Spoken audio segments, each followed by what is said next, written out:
ఈ నేర్పడం తల్లిదండ్రుల బాధ్యత అని పిల్లలకి చెప్పాలి. ఒక దశలో ఎలా ఉంటుందంటే వాడికి 12 ఏళ్ళు 13 ఏళ్ళు వచ్చిన తర్వాత ఏంటి చంపేస్తున్నారు ఇక్కడ, పక్కింటి వాళ్ళ అబ్బాయి ఎలా ఉన్నాడు, వాళ్ళ అమ్మాయిని ఎలా పెంచా అని వీడు మనకి నీతులు చెబుతూ ఉంటాయండి ఇక్కడ పోటీ. అప్పుడు వాడికి చెప్పవలసిన మాట ఏమిటో పక్కి అప్పల నరసింహం గారు పద్యంలో చెబుతున్నాడు. నాయన నీకెందుకు నేను హితబోధ చేస్తున్నాను, తండ్రినే ఉండి తల్లినే ఉండి అంటే, తనయుడు చెడుగయ్యుండిన జనకుడు తప్పనెడు మాట సత్యము ఎరుగు. తనయుడు చెడుగయ్యుండిన జనకుని తప్పనెడు మాట సత్యము ఎరుగు. కావునని జననీ జనకులకు అపఖ్యాతియగు రీతి కొనకు కుమారా. కావునని జననీ జనకులకును అపఖ్యాతియగు రీతి గొనకు కుమారా. ఒరే అబ్బాయి, నీకు 12 ఏళ్ళురా, 13 ఏళ్ళురా, 16 ఏళ్ళురా, నేను నీకు ఎందుకు చెబుతున్నానంటే తనయుడు చెడుగయ్యుండిన జనకుని తప్పన్న మాట సత్యము ఎరుగు.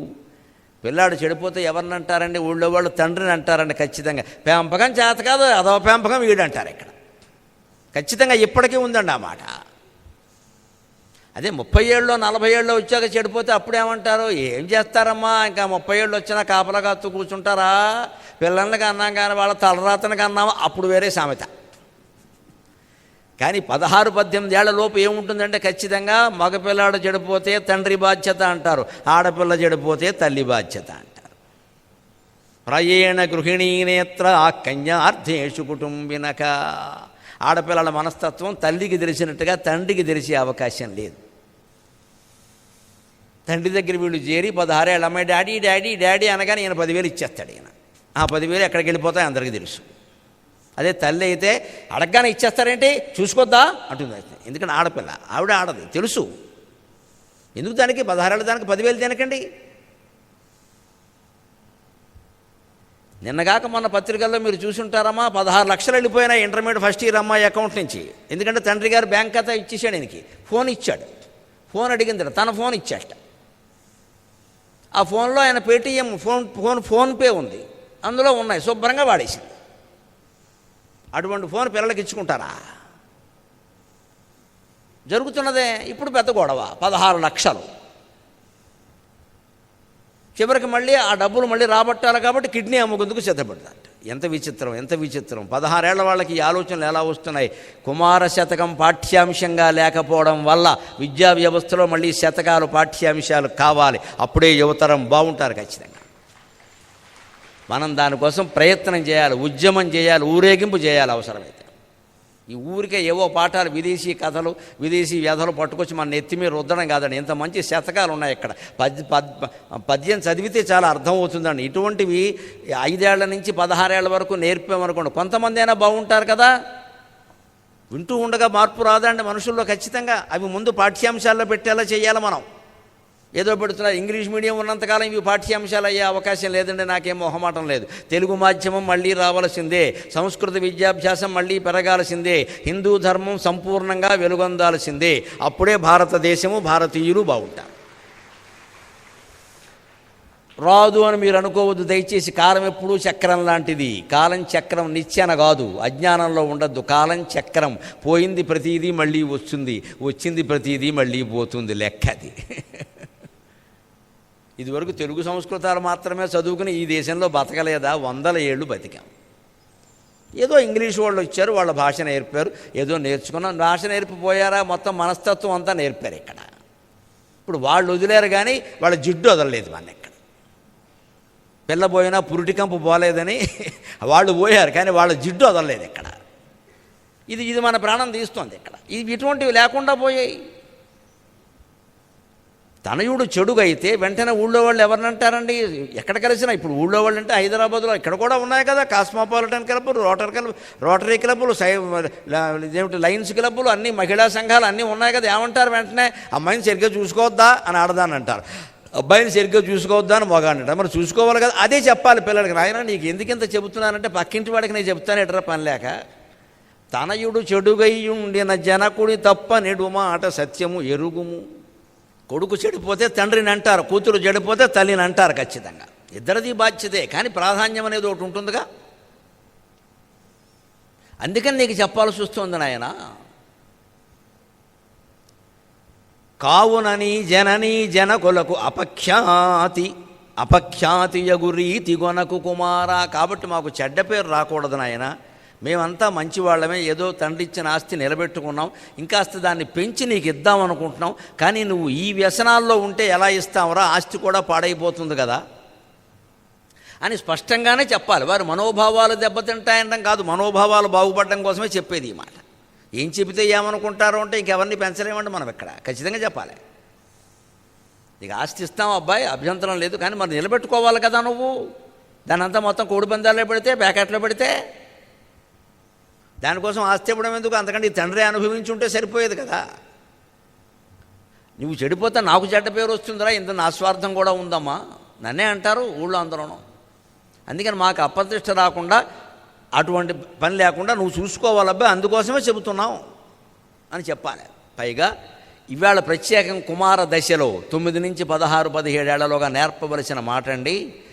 ఆవేశంతో ఆగ్రహంతో మాట్లాడకూడదు, మెల్లగా మాట్లాడు, నెమ్మదిగా మాట్లాడు, సావకాశంగా సమాధానం చెప్పు అని ఆడపిల్లలకి మగపిల్లలకి అలవాటు చేయాలి. ఆవేశంలోనే ఎప్పుడూ పొరపాట్లు జరుగుతాయి. దాని కూడా కుమార శతక కవి పక్కి వెంకట అప్పల నరసింహ మహానుభావుడు చెబుతున్నాడు మనకి. కడు మెల్లగా నిడునుత్తరమది అడచును క్రోధంబు తీక్ష్ణము అమరగతాను, అడచును క్రోధంబు తీక్ష్ణము అమరగతాను, అప్పుడు నుడివెడునుత్తరమది, అప్పుడు నుడివెడునుత్తరమది, వడి క్రోధము బెంచునరయ వసుధ కుమారా. ఎప్పుడు మనం కోపంలో ఆవేశంలో మాట్లాడకుండా ఉండాలంటే ఒక ఉపాయం ఉంది, పెద్దవాళ్ళకైనా సరే వర్తిస్తుంది ఇది. నెమ్మదిగా మాట్లాడాలి, ప్రతి వాక్యము చుక్కబెట్టినట్టుగా మాట్లాడాలి. ఇంట్లో కూడా కాస్త కంఠం పెరిగిందనుకోండి, వాల్యూమ్ పెంచడం అంటారే, పెంచేసి ఆవేశంలో మాట్లాడామనుకో, వాక్యంలో వాక్యం కలిసిపోయి ఏమొస్తుందో తెలియక మనస్సులో ఉన్న ఆలోచనలన్నీ బయటకు వస్తాయి, కొంపలంటుకుపోతాయి. మన అందరి మనస్సులో ఉండే ఆలోచనలు భర్తకి భార్యకి తెలవలేదు కాబట్టే కాపురాలు సాగుతున్నాయి. ఇంకా ఎప్పుడు ఆవేశంలో ఏమొచ్చేస్తుందంటే లోపల మాట బయటకు వచ్చేస్తుంది.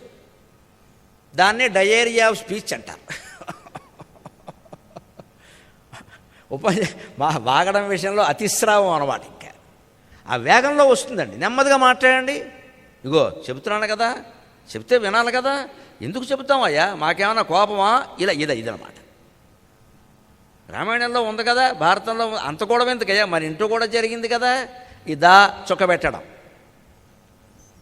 అవసరమైతే అదేదో సినిమాలో చూశాను నేను, శ్రీలక్ష్మి అని ఒక నటి ఉంది, బావా ఆశ్చర్యార్థకం, ఎప్పుడు వచ్చావు ప్రశ్న గుర్తు అని పంక్చువేషన్ మార్కులతో సహా చదువుతూ ఉంటుంది నవల. అలా చదవాలి. ఎందుకని ఆగాలి, ఆగి ఆగి ఆగి ఆచి తూచి మాట్లాడితే అబద్ధాలు రావు. రఘువంశరాజులు చాలా తక్కువ మాట్లాడేవారట.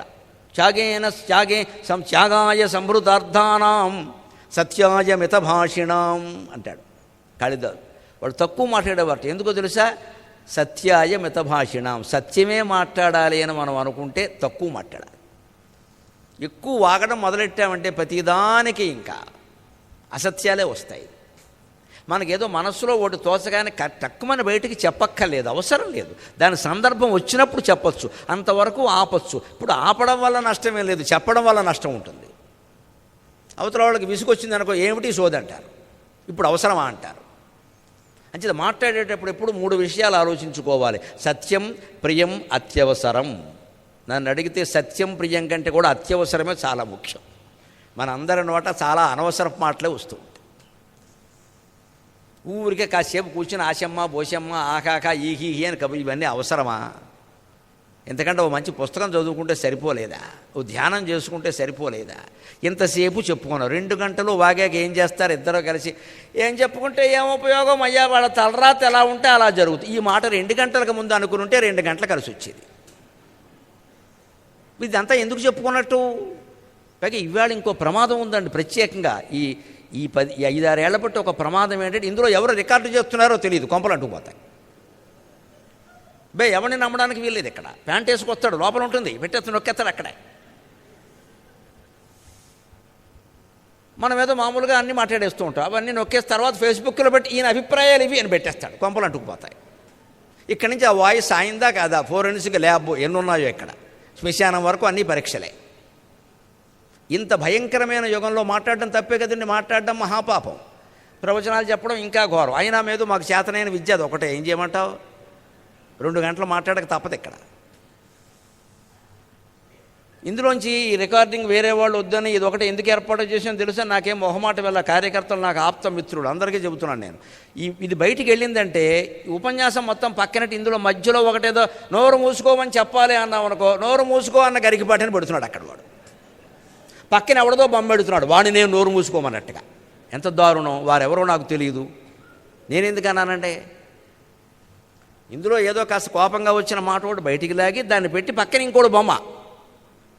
ఆయన అలా అన్నప్పుడు మనం ఇలా అన్నట్టుగా అర్థం. చూసిన వాడు ఏమనుకుంటాడు? ఆయన్నే అన్నాం అనుకుంటాడు. ఇది ఎక్కడ గొడవ? ఇది ఇన్ని జాగ్రత్తలు పడవలసి వస్తుంది. అలాగని మొత్తం మానేద్దామంటే చూశారు కదా ఎలా ఉన్నారో, ఇందాక వస్తుంటే చూసి ఎంత నమస్కారాలు చేసి ఒక ఆవిడెవరో ఉంటుంది, దేవుడిచ్చిన వరం అండి, దేవుడిచ్చిన వరం ఉంటుంది. కళనీళ్ళు వచ్చాయి నాకు.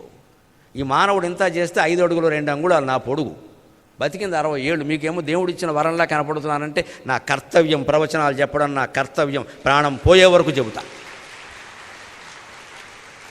ఒక జాతికి దేవుడిచ్చిన వరంగా ఒక సామాన్యమైన మానవుణ్ణి భావిస్తున్నారు అంటే భగవంతుడు నాకు నిర్దేశించిన కర్తవ్యం ఈ ప్రవచనాలు చెప్పడం.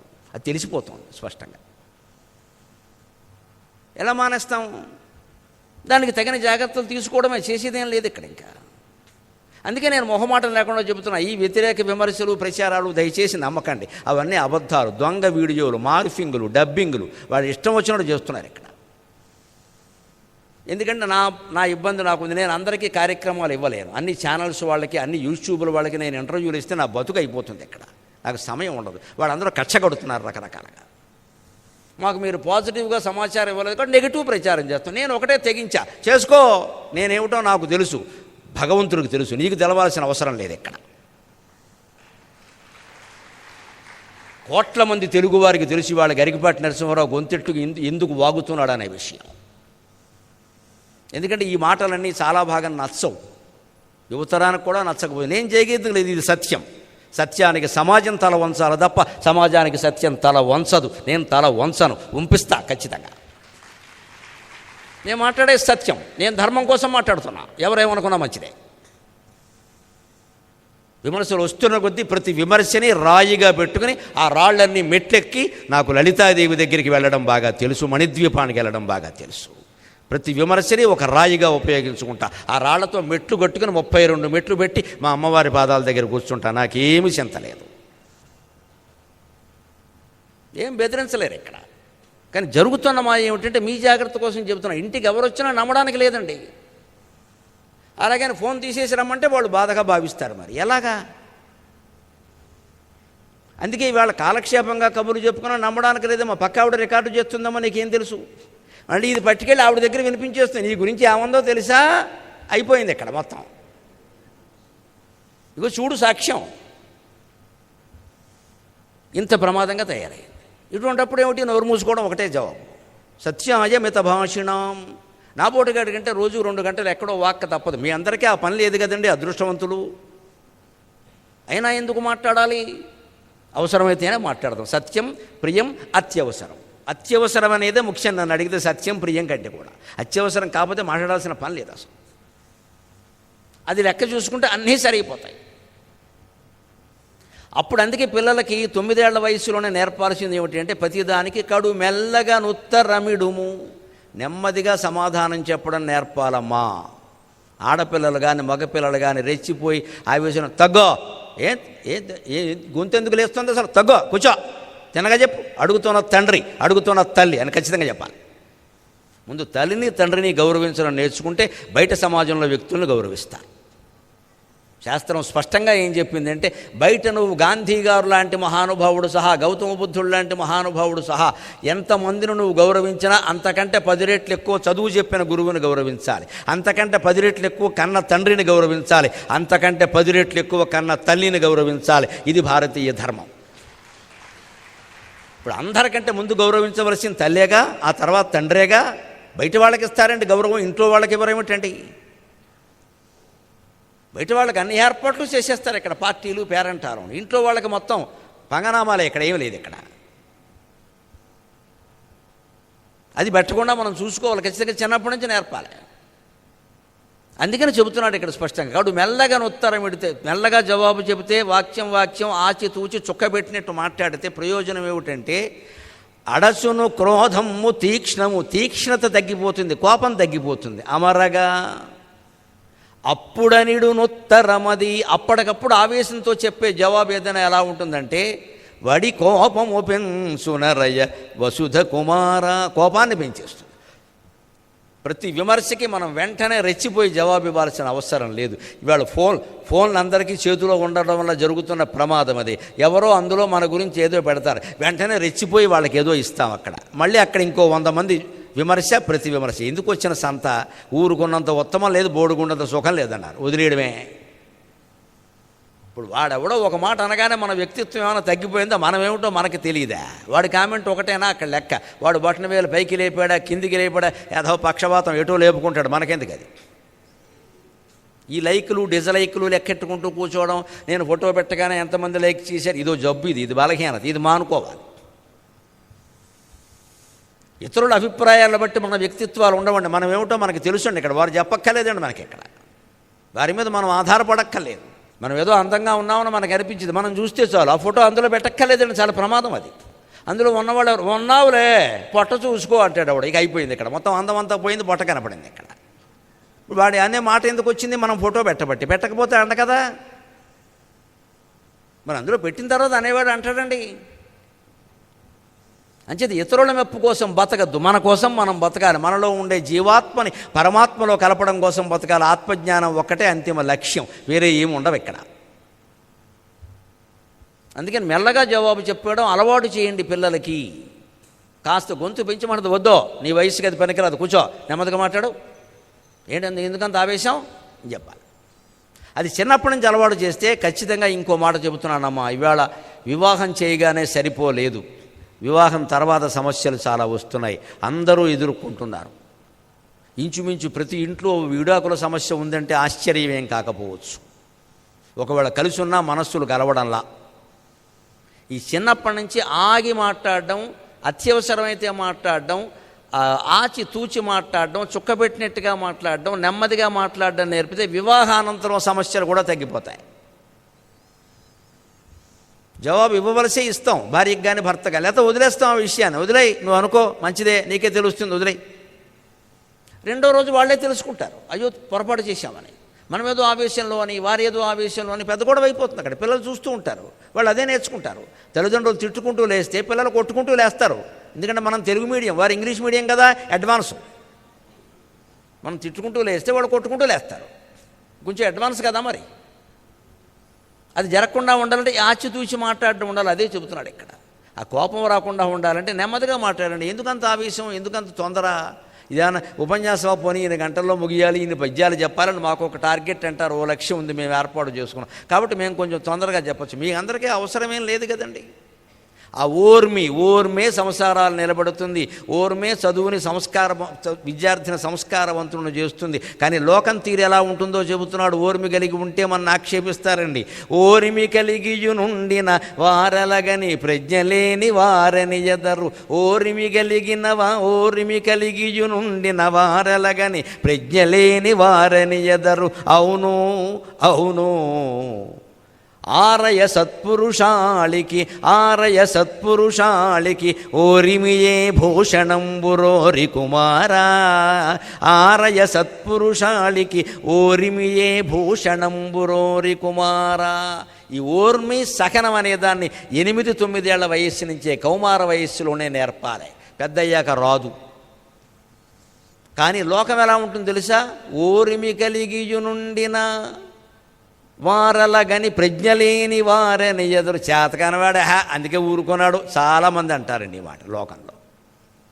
నా ఇంట్లో ఇలా జరిగితే నా నరికేసేవాడిని అడ్డంగా. అబ్బా, ఈ మాట అనడం చాలా తేలికే. నరికేస్తే తర్వాత జరిగే పరిణామం, వాళ్ళు పోయారు, మనం జైల్లో ఉన్నాం. ఇక్కడ ఏం చేసావు, ఏం పొందావు? పోయినవాడు సుఖపడ్డాడు, ఈ వేసినవాడు జైలుకు పోయాడు. మరి పైగా మరణశిక్ష వేస్తారు, లేదు జీవితాంతం శిక్ష వేస్తారు. ఏమైంది? ఏమి సాధించాం? పిల్లలు అనాథలయ్యారు. ఈ స్థితి రాకుండా ఉండాలంటే మనకి ద్రోహం చేసిన వాళ్ళు, మోసం చేసిన వాళ్ళు శిక్ష అనుభవించేలా చేయాలి. మనం బతికి మనం పునర్వైభవాన్ని సాధించడం ద్వారా వాళ్ళు శిక్ష అనుభవించేలా చేయాలి. చంపకూడదు, ఆ ధోరణికే పోకూడదు. దానికి సహనమే మూలం. ఎప్పుడూ జీవితంలో ఏమైనా ఘోరాలు నేరాలు జరిగితే ఒక్క మాట గుర్తుపెట్టుకోండి దయచేసి. మీ సోదరుడు చెప్పినట్టుగా చరిత్రని మనం మార్చలేమమ్మా, కానీ మరో చరిత్ర సృష్టించగలం ఖచ్చితంగా. అది నేర్చుకోవాలి. చరిత్రని మనం మార్చలేం, కానీ మరో చరిత్ర సృష్టించగలం. జీవితంలో ఎప్పుడో ఏదో జరిగిందని బాధపడి ఎప్పటికీ ఒక కుళ్ళిపోవలసిన అవసరం లేదు. నా జీవితంలో ఆ ఘట్టం జరగకుండా ఉంటే ఈ ఘట్టం కూడా ఉండేది కాదు. ఇక్కడ తప్పులకు కాదు ఒప్పులకు కూడా బాధపడాలి. కొన్నింటికి బాధపడడం మొదలుపెడితే అంతూ జరిగి ఉండదు. ఇక్కడ గడిచిన దాన్ని తలుచుకోవడం అంత మూర్ఖత్వం ఇంకోటి లేదు. దాన్ని మనమేం మార్చలేం కదా, తలుచుకుని ఏం చేస్తాం. అలాగే భవిష్యత్తును గురించి భయపడ్డమంత మూర్ఖత్వం ఇంకోటి లేదు. ఎందుకంటే భవిష్యత్తు ఇంకా రాలేదు కదా, భయపడి ఏం చేస్తావు. అంచేత గతము భవిష్యత్తు రెండూ వదిలేసి వర్తమానం మీద దృష్టి పెడితే అదే అదృష్టం. ఏది జరుగుతుందో అది చూసుకుంటే చాలు. భవిష్యత్తు గురించి భయం అవసరం లేదు, ఊహలు అవసరం లేదు, గతాన్ని గురించిన చింత అవసరం లేదు. 20 ఏళ్ల క్రితం 4 ఎకరాలు అమ్మేసి ఉండొచ్చు. ఇప్పుడు ఏం చేస్తావు ఆలోచించగా బీపీ షుగరు పెరిగిపోయి పక్షవాతం వస్తుంది. ఇంకో ఎకరం కూడా అమ్మేయాలి. అమ్మేసింది ఏదో అమ్మేసాం, ఇక అమ్మకుండా ఉంటే చాలు కదా, ఉన్నదేదో జాగ్రత్త చేసుకోవచ్చు కదా. కొత్తగా సంపాదించలేకపోవచ్చు అండి, ఖర్చులు తగ్గించుకోగలం కదా. ఆదాయం 2 రకాలుగా ఉండదు. సంపాదించేది ఒక ఆదాయం, ఖర్చులు తగ్గించుకోవడం ద్వారా మిగిలేది ఒక ఆదాయం. సంపాదన మన చేతుల్లో లేదు, ఖర్చులు తగ్గించుకోవడం మన చేతుల్లో ఉందండి. దంపతులు ఇద్దరు కూర్చొని కిందటి నెల ఎక్కువ ఖర్చు పెట్టాం, ఈసారి తగ్గించాలి అండి. కాస్త లెక్క చూసుకుని తగ్గిస్తే కనీసం 10-15 వేల ఖర్చు తగ్గించవచ్చు. ఏది అనవసరంగా పెట్టామో ఏది మరీ అవసరం కాదో తెలిసిపోతుంది. కాస్త లెక్క రాసుకోవాలి. లెక్క రాయాలా, నమ్మకం లేదా, పనికిరాదండి. లెక్క మొగాడు రాయాల్సిందే, ఆడది రాయాల్సిందే. లెక్క చేస్తేనే సంసారం. పిల్లలకైనా సరే వాళ్ళ సంపాదన వాళ్ళు ఖర్చు పెట్టుకుంటే వేరు, తల్లిదండ్రుల సంపాదన ఇచ్చారుంటే ఇచ్చిన ప్రతి రూపాయికి లెక్క చెప్పాల్సిందే. నేను ఇచ్చాను, నువ్వు టీ తాగానని చెప్పు, ఎంత అయింది చెప్పు. ఇది చిన్నప్పటి నుంచి అలవాటు చేయాలి. మా పిల్లలకి ఫ్రీడమ్ ఇచ్చాం తర్వాత డమ్ ఎయిర్పోర్ట్లో బెస్టాటం చేసుకోవాలి. మన అక్కడ ఫ్రీడమ్ కారణంగా ఇవ్వచ్చు ఫ్రీడమ్. ఎప్పుడు వాడి ఉద్యోగం వాడికి వచ్చాక, వాడి పెళ్ళి అయ్యాక ఫ్రీడమ్. 10 ఏళ్ల వాడికి 16 ఏళ్ల వాడికి ఫ్రీడమ్ ఏంటండి? మన చెప్పు చేతుల్లో ఉండాలి ఖచ్చితంగా. ఇది నా డబ్బు, నేను కష్టపడి సంపాదించాను, నువ్వు ఖర్చు పెడుతున్నావు, నాకు లెక్క చెప్పాల్సిందే, లేకపోతే ఇవ్వను. ఏదో బెదిరిస్తారు, ఇంట్లోంచి వెళ్ళిపోతాం, మంచిది, ఓ టికెట్ ఖాళీ, వెళ్ళిపో, ఒక గిద్దరు బియ్యం కలిసి వచ్చాయి అంతే. మొహమాటం లేదు, తల్లి అనలేదు, ఈ మాట తండ్రి నేయాలి. ఒక గిద్దరు బియ్యం కలిసి వచ్చి వెళ్ళిపో, మళ్ళీ రాకే, ఏం కావాలో చెప్పు. దెబ్బకి ఎక్కడికి వెళ్ళవు, మేనమామ ఇంటికి వెళ్తాడు. మనకి ప్రథమ శత్రువు బావమరిదే. ఎక్కడికి వెళ్తావు, మేనమామ ఇంటికి వెళ్తాడు. ఆ మేనమామ మనకు ఫోన్ చేస్తాడు, బావా కొంచెం చూసుకోవాలి, నువ్వు చూసుకో, మీ అబ్బాయిని అట్టి పెట్టుకో అని చెప్పాడు. పిల్లలుంటే ఇచ్చుకో అని చెప్పాలి. తెలుస్తుంది మరి. మన ఇబ్బందులు ఉన్నాయని కోపడితే వాడు ఆశ్రయం ఇస్తే, అలాగే బావమరిది అయితే మాత్రం శుభ్రంగా వాడికి రేవెట్టేయడమే. ఉంచుకో, అట్టి పెట్టుకొని ఆయన పిల్ల ఉంది కదా, ఇచ్చుకో, తెలుస్తుంది. అప్పుడు వాడే పంపిస్తాడు, వద్దులే అని. మీ నాన్న చెప్పినట్టు వినరా అంటాడు. మరి అదే కావాలి. మరి ఈ లోకుకు అవకాశం ఇయ్యద్దండి. అసలు ఈ పరిస్థితి మారాలంటే నేను చెప్పిందే సాధనం అండి. పాఠ్య పుస్తకాల్లో ఇటువంటి శతకాలు ఉండాలి. వాళ్ళు 16 ఏళ్ళ లోపే కదండి, 10వ తరగతి లోపు అంటే అంతే కదా, తెలిసిపోతాయి. చాలామంది మారతారమ్మా. పూర్వం ఇవన్నీ ఉండబట్టే కదండి బాగున్నాం అంతో ఇంతో, లేకపోతే చెడిపోమా. అందుకని ఓరిమి కలిగితే వెంటనే మనకి లోకం నుంచి వచ్చే నింద ఏమిటో తెలిసి చేతకాని వాడు, అందుకే సహనంగా ఉన్నాడు. తప్పండి అలా అనకూడదు. ఒక మహానుభావుడు ఉంటాడు, ఏదో అందరూ నమ్ముతాడు, మంచివాడు, ఓరిమిగా ఉంటాడు. ఉండనియండి, ఏదో 1-2 విషయాల్లో నష్టపోవచ్చు, కానీ ఆ సహనం కారణంగా ఆయన జీవితం అంతా ప్రశాంతంగా ఉంటాడు. అవును, ఆరయ సత్పురుషాళికి ఓరిమియే భూషణంబురోరి కుమార. నిజమైనటువంటి మానవులకి, పురుషులంటే మగవాళ్ళు అనుకోకండి, శతకాల్లో అలా వాడతారు. పురుషులంటే మనిషి అని అర్థం. అక్కడ పురుష ప్రయత్నం అంటే మనిషి చేసే ప్రయత్నం.